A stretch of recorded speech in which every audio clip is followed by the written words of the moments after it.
Assalamualaikum warahmatullahi wabarakatuh. Kita lanjutkan mengaji kita dari yang terakhir kemarin, yaitu sampai di alamatul bulu ya teman-teman. Baiklah, kita lanjut ngaji kita, yaitu mulai dari faslun masuk pada syurutu ijza'il hajar. Kita masuk pada faslun syurutu ijza'il hajari. Faslun tentang syarat bolehnya menggunakan batu untuk bersuci. Bismillahirrahmanirrahim. Faslun ay hadza faslun syurutu ijza'il hajari, utawi piro-piro syarat olihe diwenangakene nganggo watu.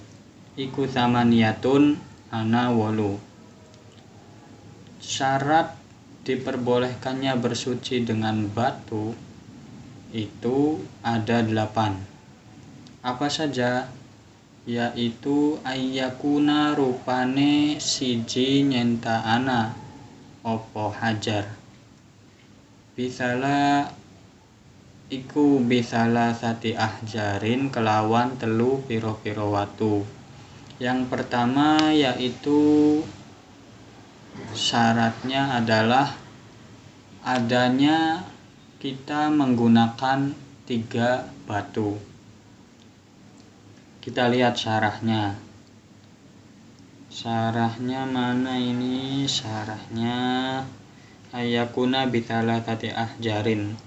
Kemudian kalau dalam syarahnya itu au salasati atrofil hajar, atau selain dengan disyarat harus menggunakan 3 batu, kita juga boleh dengan syarat ada 3 bagian, 3 sisi pada batu, 1 batu.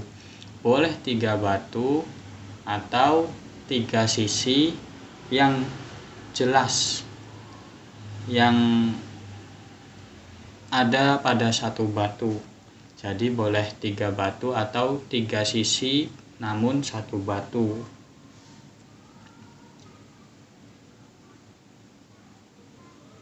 Batunya 1 tapi mempunyai 3 sisi, seperti itu.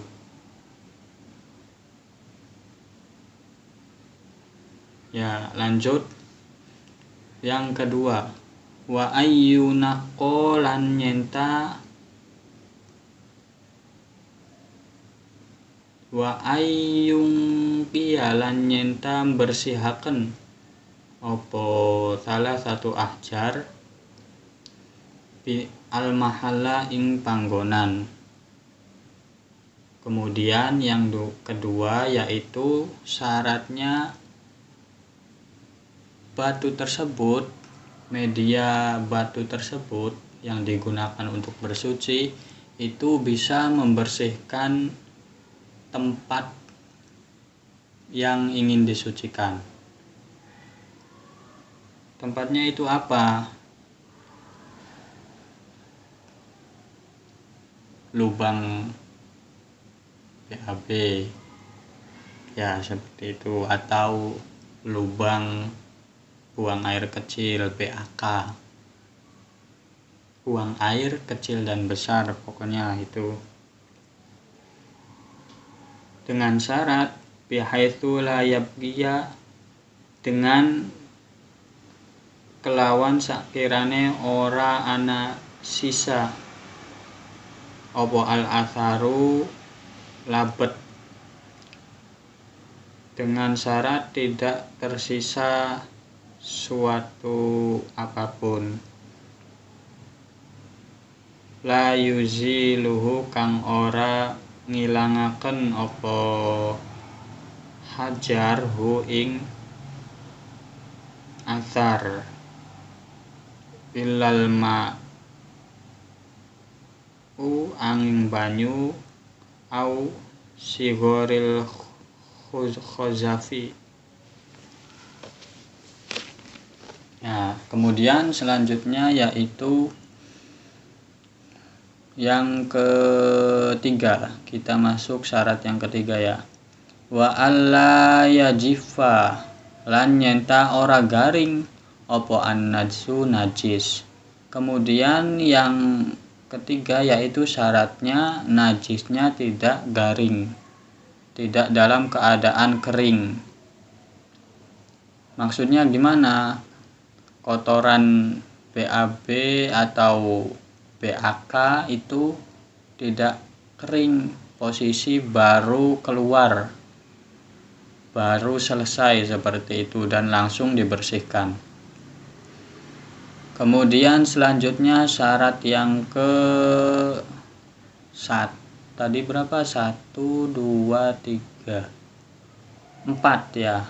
Syarat yang keempat, wala yang takila lan nyenta orang ngalih, wala yatro'a lan nyenta ora tumiba alaihi ingatase najis opo akhoru najis kang weneh.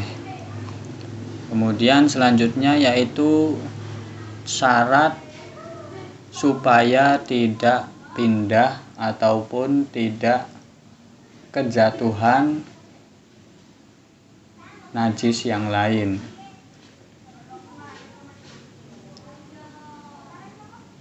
Kemudian selanjutnya kita jadi diperbolehkan menggunakan hajar batu untuk bersuci itu dengan syarat, maksudnya ini tidak pindah najisnya, najis yang baru saja kita selesaikan, BAK atau BAB, kemudian tidak juga kejatuhan najis yang baru, yang lain. Lanjut, wala yujawiza lan nyenta orang ngeliwati opo najis sofhatahu ing lempitane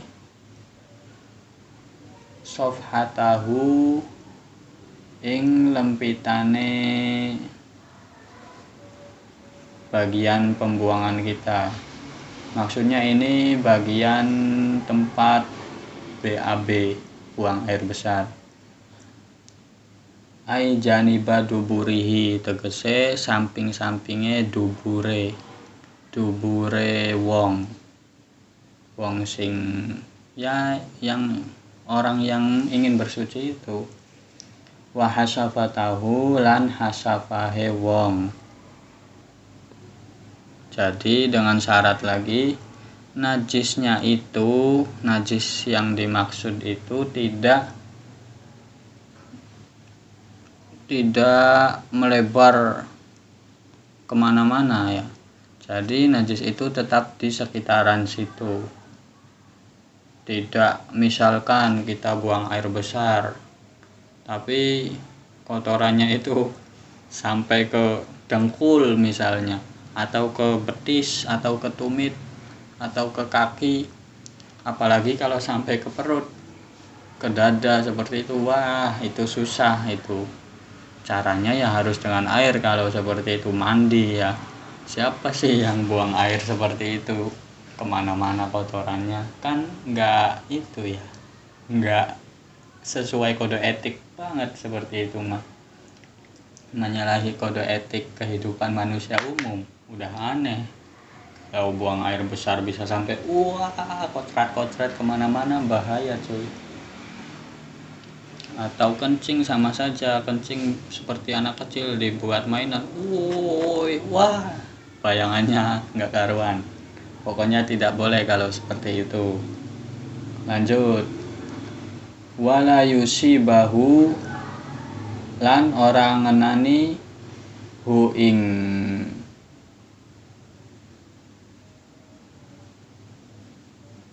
ing najis apa maun banyu.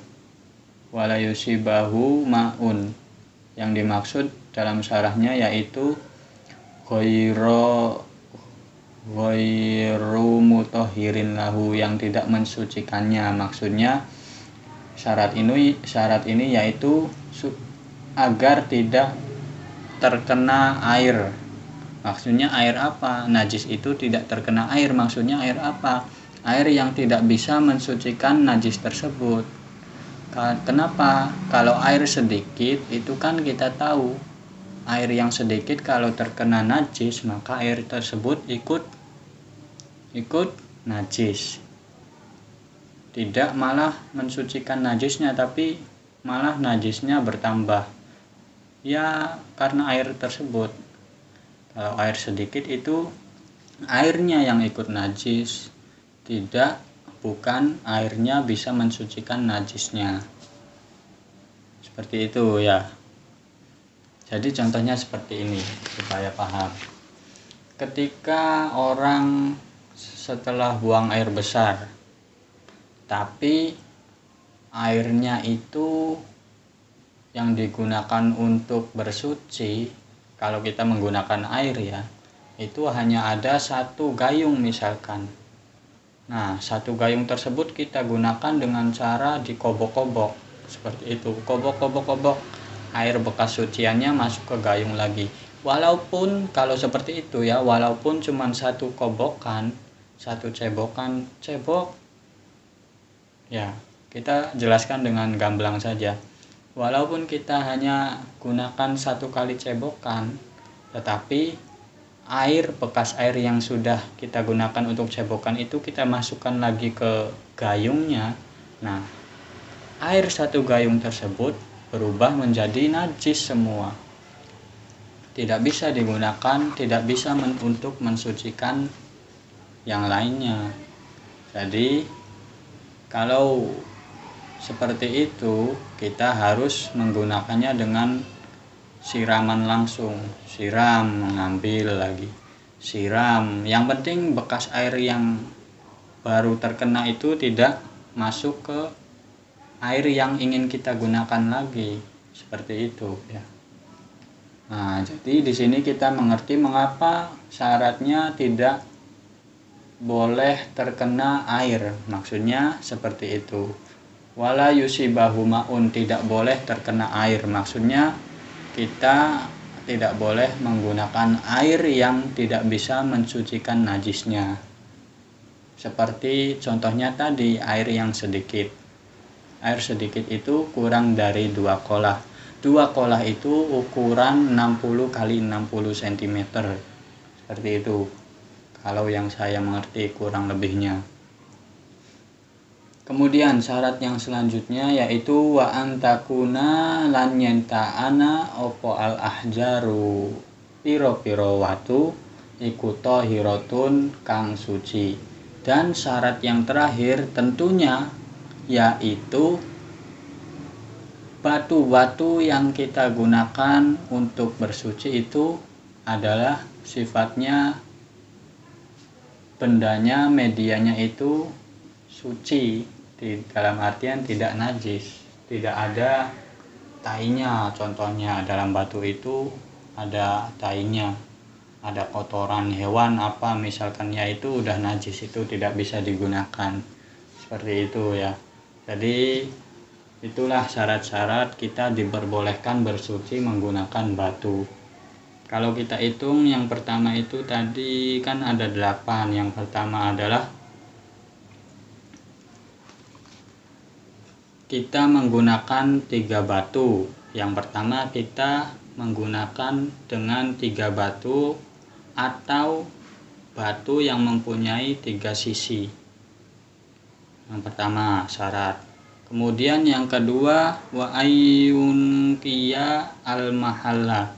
Syaratnya yaitu supaya tempat yang ingin kita sucikan itu bisa dibersihkan. Kita ya bisa membayangkannya sebagai manusia, bisa memperkirakan, oh batu ini ukuran segini bisa enggak ya mensucikan tempat buang air besar atau BAK saya, ukuran batu segini kira-kira oh bisa. atau batunya kecil misalkan, oh tidak bisa. Kita bisa memperkirakan. Nah, yang diperbolehkan itu yang kira-kiranya bisa mensucikan lubang BAK atau BAB kita. Jadi kita punya perkiraan terlebih dahulu untuk memperkirakan itu ya, bisa atau tidak ukuran batu segitu untuk membersihkan tempat najis kita. Kemudian itu yang kedua tadi ya. Yang ketiga, wa alla yajifa an-najsu. Syaratnya yaitu najisnya tidak kering. Jadi dalam arti lain, najisnya itu kan di sini konteksnya untuk bersuci setelah buang air besar atau kecil. Najisnya itu atau kita baru saja menyelesaikan hajatnya, buang air besar atau buang air kecilnya itu tidak dalam jangka waktu 2 hari. Wah, itu mah namanya jurus nonggoni garing, nunggu keringnya, itu nggak boleh. Jadi syaratnya harus masih dalam keadaan segar, kalau bahasa ngaconya ya seperti itu. Itu yang ketiga. Kemudian yang keempat, wala yang takila, tidak boleh berpindah najisnya. Yang kelima, wala yatro'a, tidak boleh kejatuhan najis yang baru. Yang keenam, wala yujawiza sofhatahu wa hasafatahu, tidak boleh najisnya itu melewati bagian-bagian normal yang umum dari biasanya manusia umum ketika buang air besar atau kecil. Kalau buang air besar ya tidak berceceran kemana-mana, sama buang air kecil juga. Kemudian syarat yang ketujuh, wala yusibahu ma'un, tidak boleh terkena air yang sedikit yang tidak bisa mensucikan tempat najis. Kemudian yang kedelapan, yang terakhir, yaitu wa antakuna al-ahjaru tahiratun, sekiranya batu itu, benda media yang kita gunakan itu bersifat suci. Ya, mungkin sekian dulu ngaji kita pada kali ini. Kurang lebihnya mohon maaf. Yang penting jangan lupa markaji, mari kita ngaji. Oke? See you. Kurang lebihnya mohon maaf. Walafu minkum. Wassalamualaikum warahmatullahi wabarakatuh.